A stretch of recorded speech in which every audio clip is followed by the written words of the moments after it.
Թուրքիայում չեն ցանկանում ճանաչել այն, ինչը պետք է ճանաչված լինի եւ ինչը Գերմանիայում ճանաչվեց առանձնահատուկ ձևով։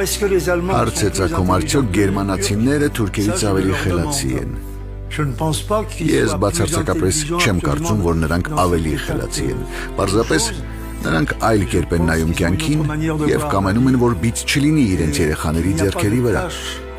Քանի որ վերջիններս, ինչպես եւ այսօրվա թուրքերը, պատասխանատու չեն այն ամենի համար, ինչը տեղի է ունեցել անցյալում։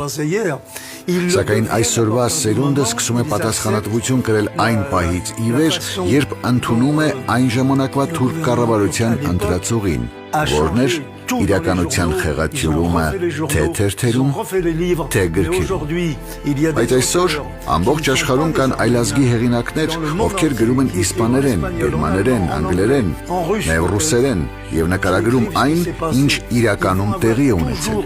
Ճիշտ էլ կլինեն մարդիկ, ովքեր մատնացույց կանեն ցեղասպաններին, եւ հարկ է, որ նրանք խուսափեն դրանից, իսկ խուսափելու ամենալավ միջոցը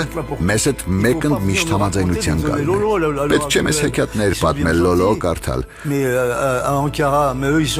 Անկարայում թուրքերը շատ սիրալիր են, բայց նրանք պաշտպանում են անպաշտպանելին։